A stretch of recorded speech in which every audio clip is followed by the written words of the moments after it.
On my mother's birthday, in the middle of laughter and congratulations, my grandmother's lawyer stood up from a corner of the room, and in that exact moment, every secret my family had buried for years began collapsing right in front of everyone. My name is Elise Harper. I am 29 years old, and I live in Portland, Oregon, a city where it rains enough that people get used to the damp, but never hard enough to wash away what lingers. I grew up in a family that, from the outside, looked completely fine. A tidy house, dinners with everyone at the table, polite conversation, and no one raising their voice in front of strangers. My dad had a steady job and was respected in the local business circles. My mother always knew how to show up properly, speak with just the right amount of restraint, and keep our family's image neat in other people's eyes. My younger sister, Chloe, is 4 years younger than me. Beautiful, quick, and she learned early how to make an entire room pay attention the second she walked in. And me? I was the other one. Not the problem child, and not the one my parents were especially proud of either. Hold on, tell me where you're listening to this story from, and is anyone sitting there listening with you, and then I'll keep going. I did well enough in school, I did not rebel, I did not cause trouble. I chose music, and I became a music teacher at a community center. A job stable enough that no one had to worry, but not glamorous enough to become a bragging story at family parties. I got used to that role early, the role of the person who did not need to be asked, because I always seemed like I would understand and accept. My grandmother lived with us from the time I was little. Her name was Eleanor Walsh, and she used to be a cello player in a local orchestra in Maine before she moved to Oregon. She was not famous, she was not wealthy, but she had a kind of calm that belonged to someone who had spent her entire life with music. In our living room there was a small corner where her amber-colored cello sat.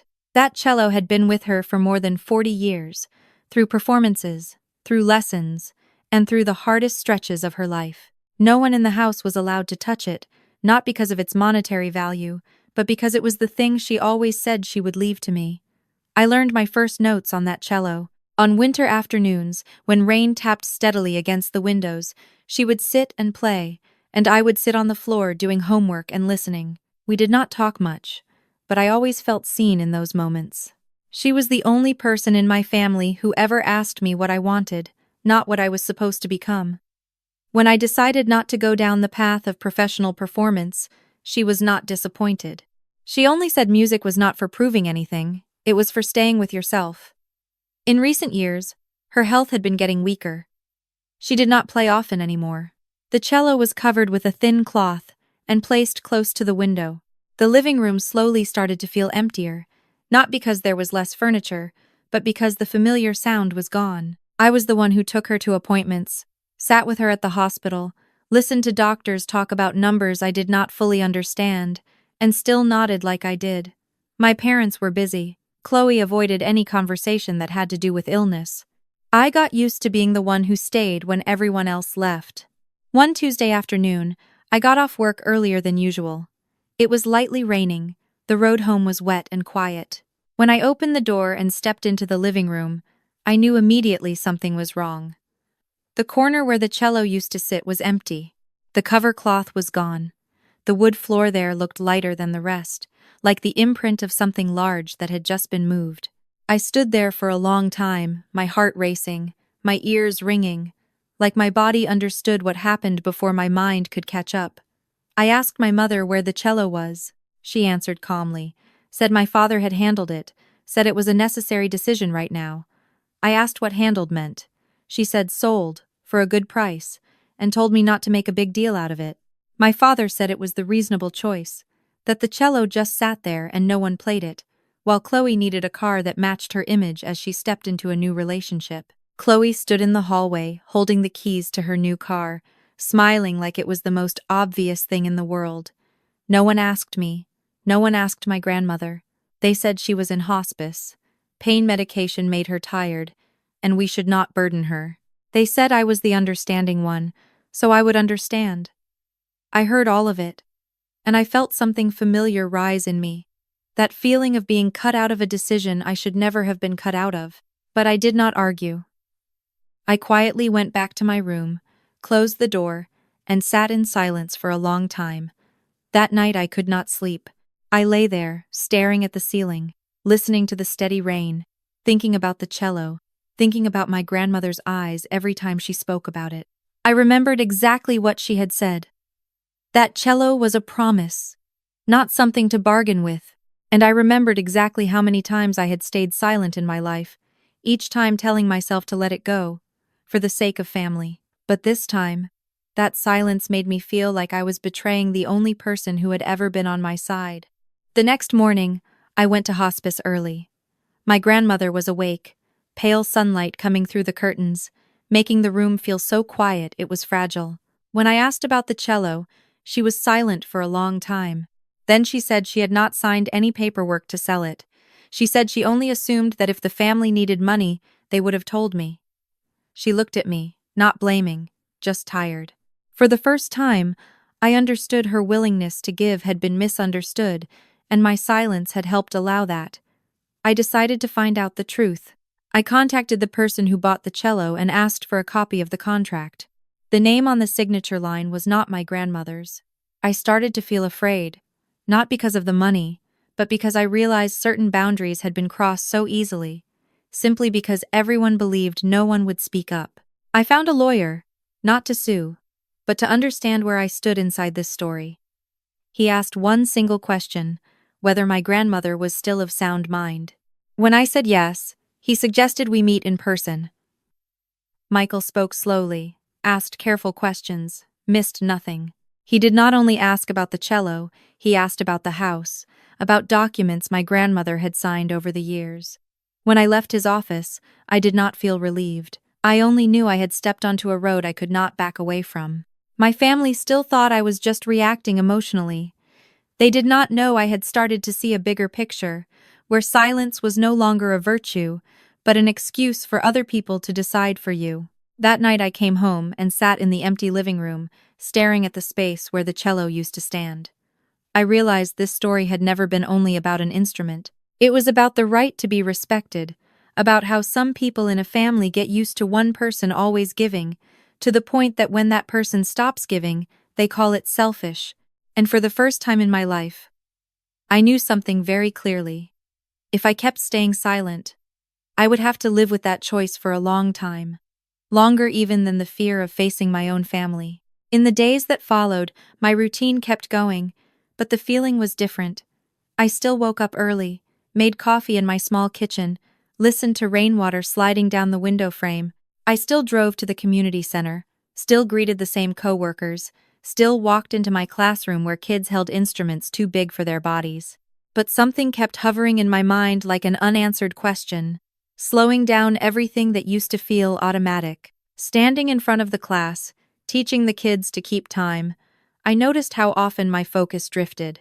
Not because I stopped loving my work, but because I started seeing everything through a different lens.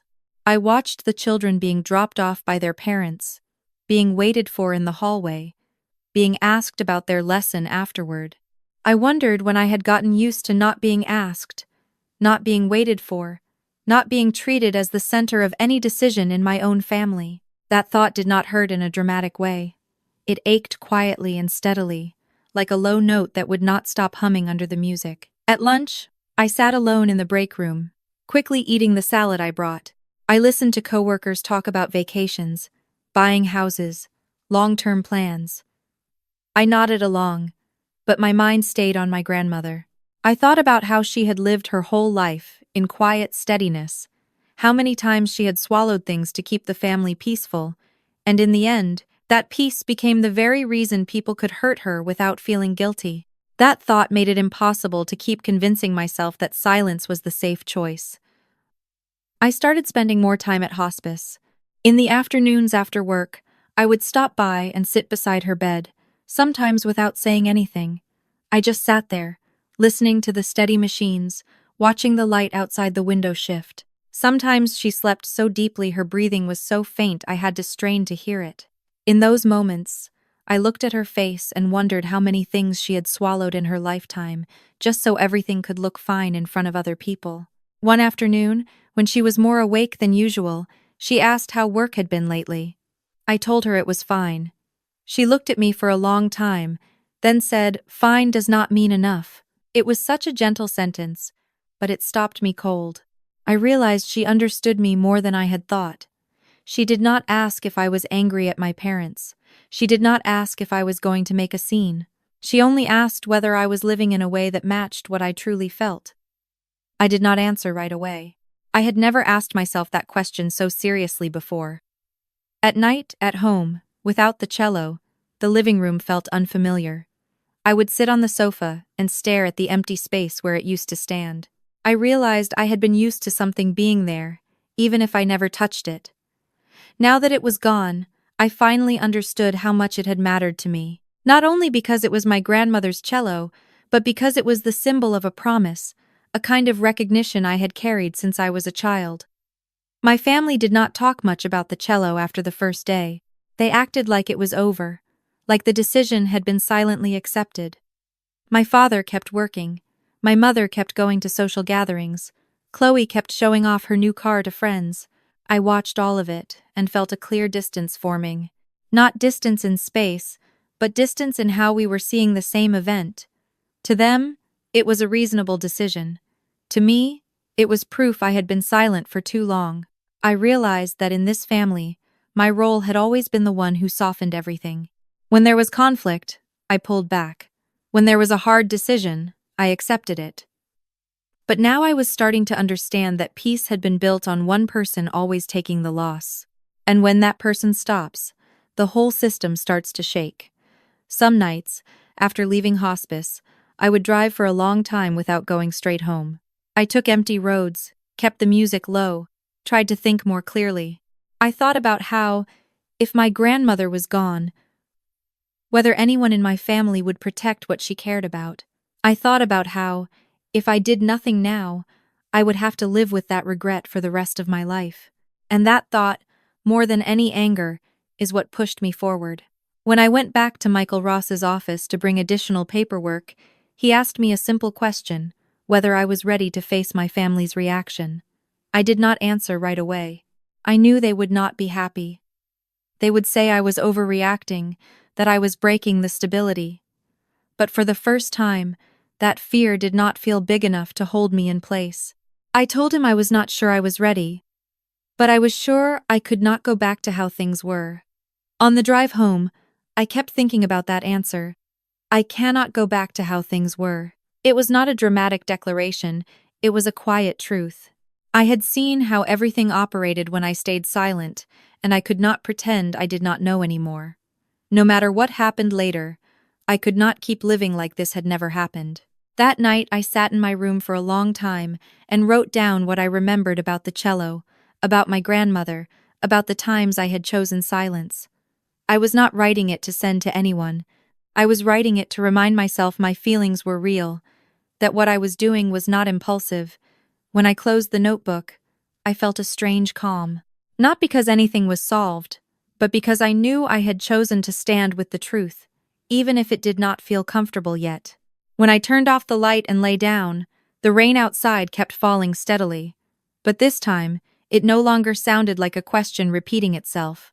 It sounded like a background rhythm, slow and certain, telling me something was shifting, even if it was shifting slowly.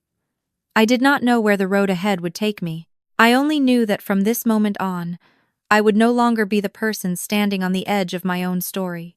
In the days after I left Michael Ross's office, the atmosphere in my family changed in a way that was hard to name.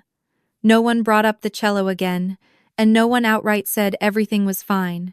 Instead, there was a thin but taut layer of silence stretched over every conversation. My father spoke less. My mother spoke more, but only in ways that never touched what mattered. Chloe acted as if it had never happened, kept posting pictures of her new car, kept showing off her meetups with Ethan's family, as if refusing to mention it could make it disappear. I watched it all with a clear head. Maybe for the first time in my life, I was not rushing to explain or trying to smooth the air. I went to work, I came home, I visited hospice on schedule, kept the same steady routine, but inside I knew exactly where I stood. I was no longer the mediator. I was the person who had seen the truth, and once you see it, you cannot pretend you never did. My grandmother declined faster than I expected. Some days she barely spoke, only held my hand for a long time. Some days she was suddenly alert, asking very specific questions about my job, about my life, like she was trying to memorize everything before she no longer could. I did not tell her details about the lawyer or the documents. I only said things were being clarified. She nodded and did not ask more. I understood. She did not need the details. She only needed to know I had stopped being silent. One evening, right after I left hospice, my mother called. Her voice sounded different, not tense, not gentle the way it usually was. She said the family was throwing a birthday party for her this weekend, inviting quite a lot of people, relatives, and business associates. She said it was important, and she wanted me there, fully present. I listened and immediately understood what the invitation really meant. This was not only a birthday party, it was a quiet declaration that our family was still fine, that everything was still under control. I told her I would come. I did not hesitate.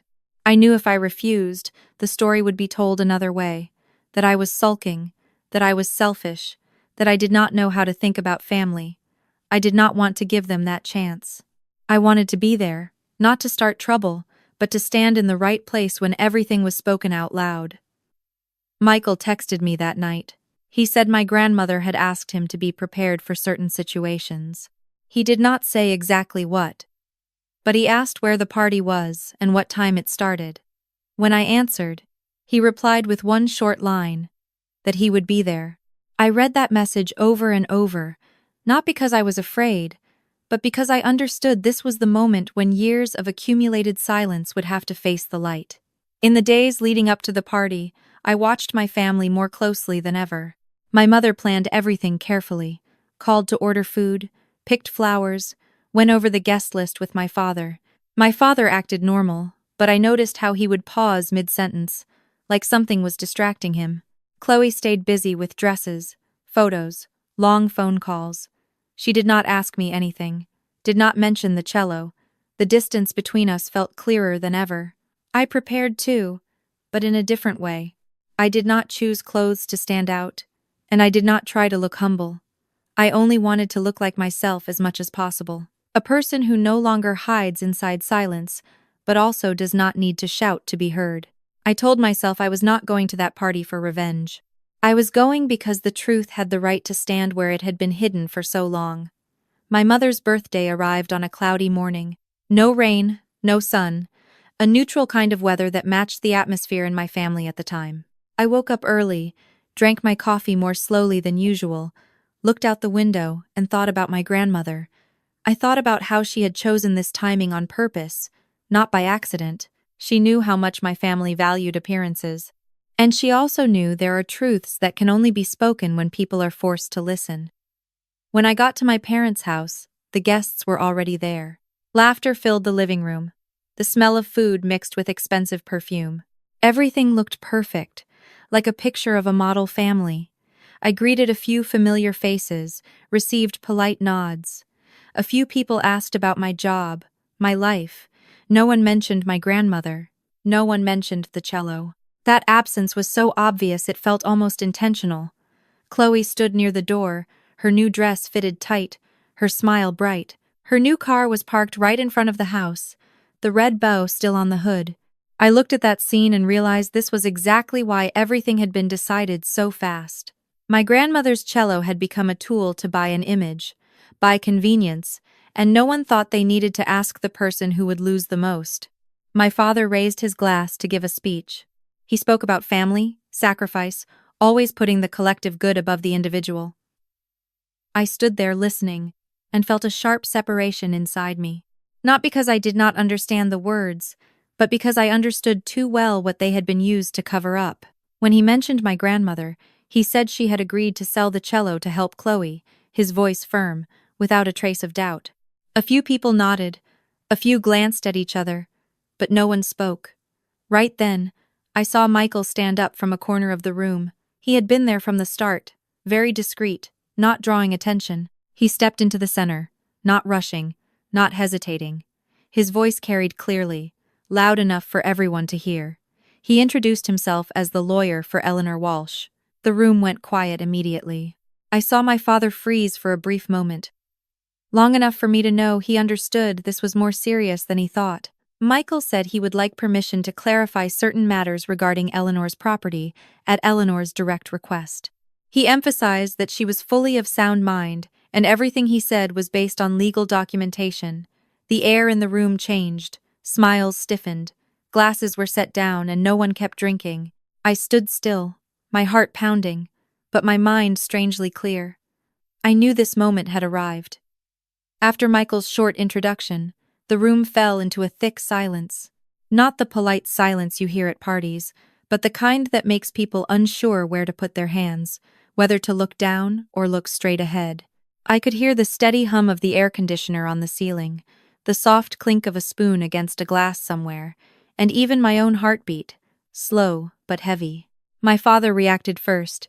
He set his wine glass down, forced a smile, and said maybe this was not the right time to discuss paperwork. His voice still had that familiar composure, the composure of someone used to handling difficult moments in front of a crowd. My mother stood beside him, the smile on her lips not fully gone yet, but her eyes already starting to shift.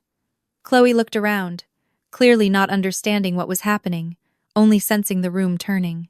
Michael did not argue.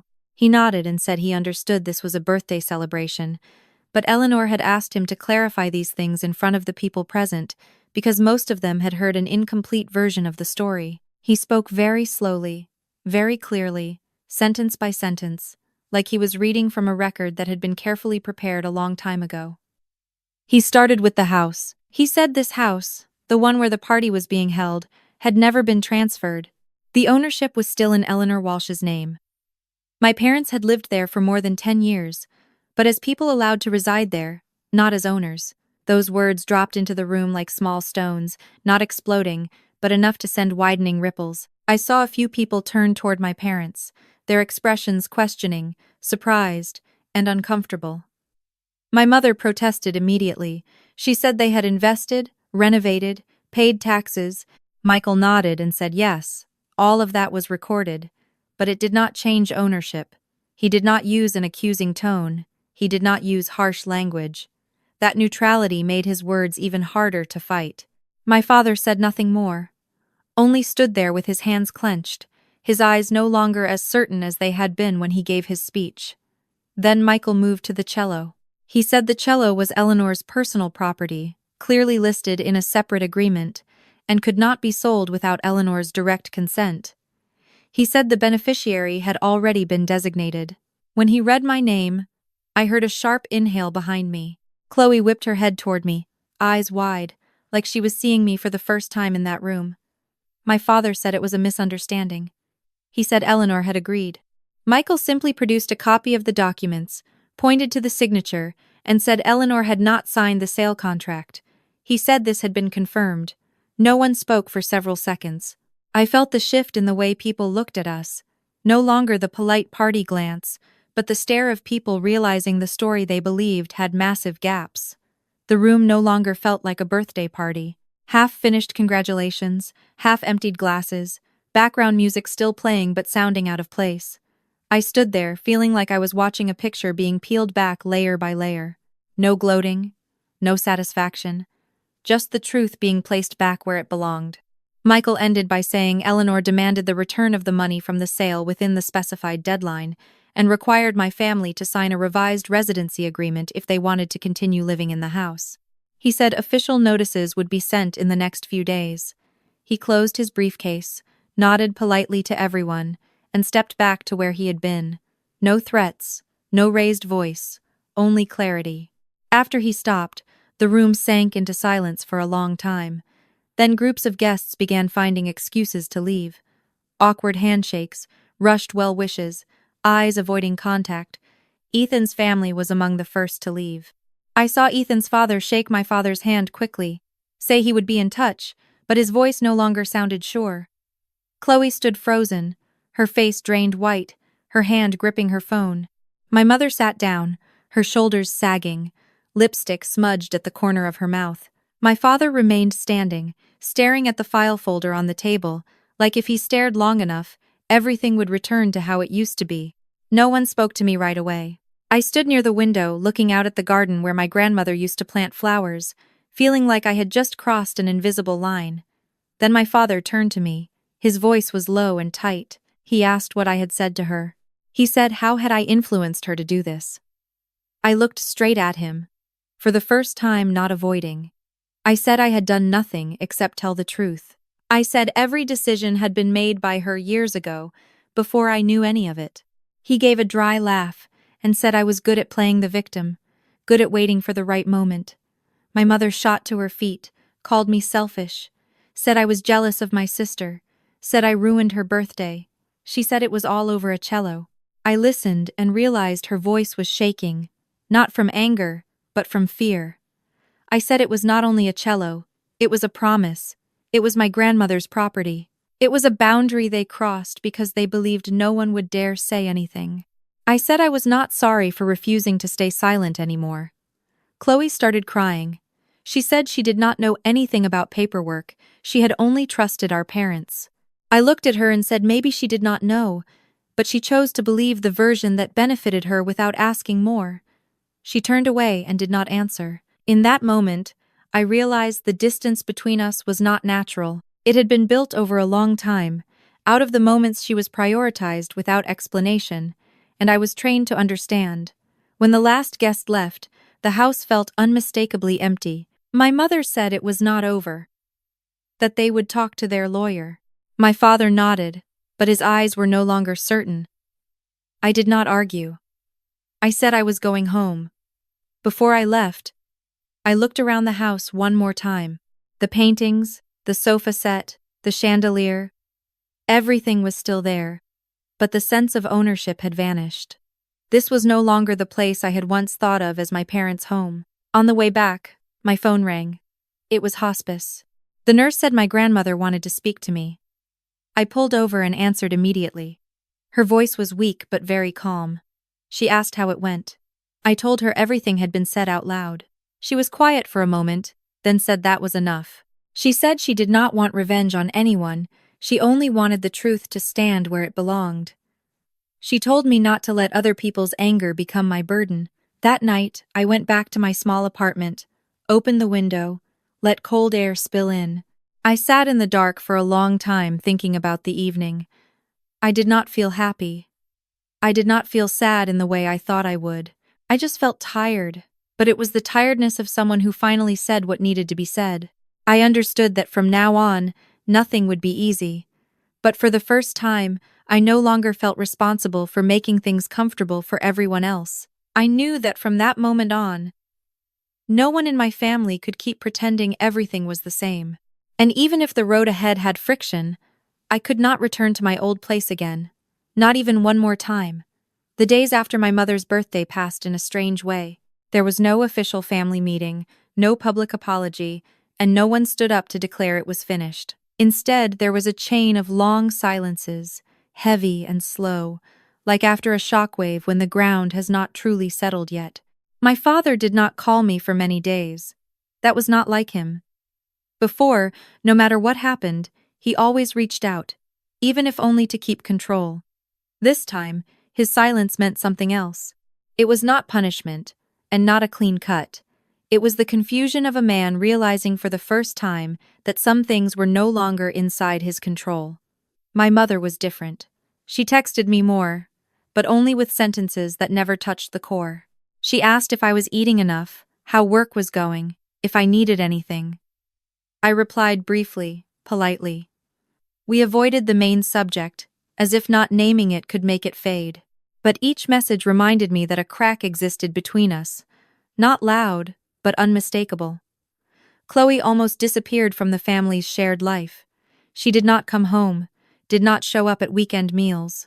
I heard my mother say Chloe was staying at a friend's place, needing time to stabilize mentally. I did not argue. I understood that feeling better than anyone. Only the difference was, in the past, when I needed time, no one called it stabilizing mentally. They called it overreacting, being sensitive, not knowing how to think about family. I kept visiting hospice regularly. My grandmother was visibly weaker. Some days she slept almost the entire time, waking only in very short stretches. When she did wake, she often held my hand and said very little. Sometimes she would look at me for a long time, like she was trying to memorize my face in every small detail. I sat beside her and told her small, ordinary things. The weather, my class, the stray cat in the parking lot I still secretly fed. I did not know how much she heard, but I knew I needed to speak. Needed to fill that space with a familiar voice. Michael Ross sent my parents the official documents exactly as he said he would. I was not there when they received them, but I could picture the scene. Black and white papers, dry legal language, no emotion, and yet heavier than any accusation. A letter demanding repayment of the cello sale money by the specified deadline, with options if they failed. A letter laying out the conditions of residency in the house, so clear there was no room for emotional interpretation. That night, my father called. His voice was lower than usual. He said he did not expect things to go this far. He said he only thought selling the cello was a practical decision, that he did not foresee the consequences. I listened and realized it was not an apology. It was a late admission that he had misjudged it. I told him I understood that was what he thought, but I also told him I could not pretend nothing had happened. We fell silent for a long time after that. Neither of us knew what else to say. The changes began slowly, but they could not be reversed. Ethan's family cut off all contact. No explanation, no call to clear things up. Just texts unanswered. Plans postponed indefinitely. I heard my mother say Chloe received a short message saying the relationship should end. Chloe threw her phone against the wall and shattered the screen. For the first time, she lost something she had always believed was secure. My parents began talking about selling the new car. They argued about who should take responsibility for the loss. My mother said selling now would mean losing value. My father said there was no other choice. I sat and listened, said nothing. I realized this was the first time they had to face consequences without anyone stepping in to carry them. It felt frightening and necessary. One afternoon, I stayed late at hospice. My grandmother was more awake than usual. She asked if I regretted it. I thought for a long time before answering. I said I wished it did not have to happen this way, but I did not regret telling the truth. She nodded softly. She said there are things that, if you do not say them early, people start believing silence means consent. She said she had let that go on for far too long. I held her hand and felt the fragility more clearly than ever. I realized our time was running out, and that made everything else feel less important. The arguments, the injuries, the broken relationships, all of it shrank beside the fact that someone was about to leave, and I did not want to carry any unsaid words with me. 3 weeks after my mother's birthday, hospice called me at 6 a.m. The nurse's voice was gentle and slow, saying I should come right away. My grandmother was asking for me. I drove through early fog, the roads empty, traffic lights changing more slowly than usual, as if the whole city was hesitating before something was about to end. When I arrived, the room was quieter than usual. Pale light filtered through the curtains. My grandmother lay very still, her breathing shallow. But when I stepped closer, she opened her eyes and smiled. She said my name, weak but clear. I sat down, held her hand, feeling how much lighter it was than before. She said she did not have much strength left, but her mind was still clear, and she wanted to say one last thing. She apologized to me. I shook my head and told her she did not have to. She repeated it, saying she was sorry she had seen everything for so long without stepping in sooner. She said she had hoped her son would change, believed silence was giving them a chance, but in the end, she understood silence only makes the vulnerable carry more. I told her she had protected me in her own way. She smiled faintly and said maybe, but she wished I did not have to wait until now to stand in the place I deserved. She squeezed my hand weakly and said she was not afraid to go. What gave her peace was knowing I was no longer afraid to speak. She told me again that I did not owe my family unconditional sacrifice. She said love is not endless endurance, and family is not a place where you have to disappear so others can feel comfortable. I nodded, my tears falling onto her hand. She closed her eyes for a moment, her breathing slowing, then opened them one last time and looked at me for a long time. She said she was proud of me. Those were her last words. She passed that afternoon, very gently. I sat by the bed until the nurse confirmed it, until the room became unmistakably empty, like a familiar sound had just shut off. I called my parents, my mother cried. My father was silent. Chloe said nothing. The funeral was held 5 days later. Simple, exactly as she wanted. No showy flowers, no long speeches, only music and the people who truly knew who she was outside the family. I played cello at the service. Not her cello, but one I borrowed from the community center. When I rested it on my shoulder, my hands trembled slightly. But when I drew the first note, everything settled. I played the piece she taught me when I was 13. The first piece that made me understand sound can carry memory. In the small church, I saw a few of her old friends, people who had once stood beside her on stage, their eyes wet. I saw my parents in the back row, not looking up. Chloe did not come. My mother said she was not strong enough. After the funeral, everyone left quickly. No one stayed long. I stood alone outside the church in the cold wind, thinking about how one person could leave such a large emptiness while living so quietly. My father came over, stood at a careful distance.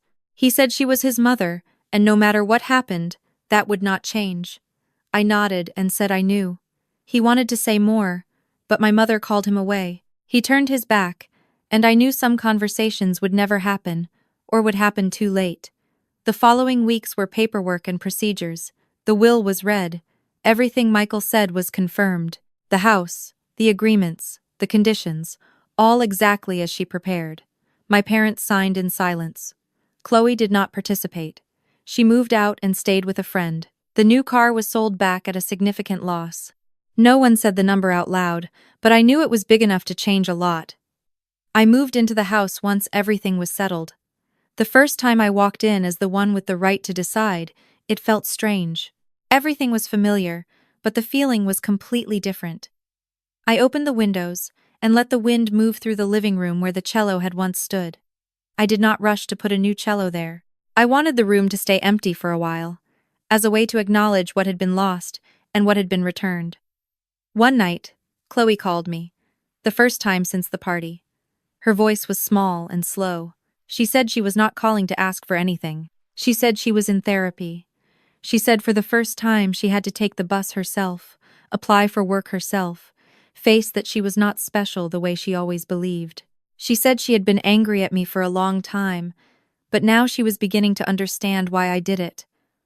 I told her if she wanted to talk, I was willing to listen, but everything would take time. She said she understood.